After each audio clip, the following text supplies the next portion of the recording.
Monsieur le ministre, je voudrais, si vous me le permettez, revenir très légèrement sur le projet de loi antiterroriste que vous avez légèrement dévoilé.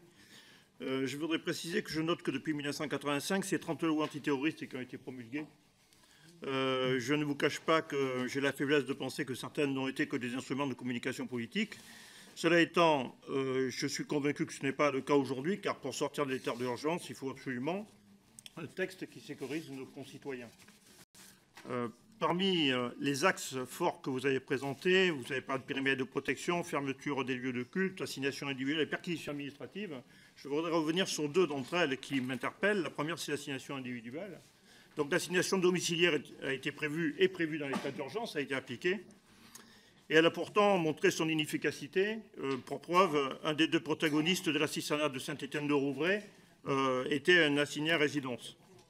Alors, je cherche l'efficacité que vous attendez d'une mesure qui tend à élargir le périmètre d'assignation qui ne fonctionnait déjà pas quand il était domiciliaire.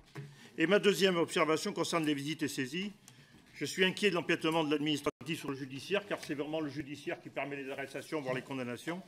Alors, celle-ci repose sur les règles relevant du Code de procédure pénale, et s'en affranchir, c'est courir le risque de vice de forme et partant de classement sans suite, de non-lieu ou de relax. Alors comment pouvez-vous résoudre ce problème ?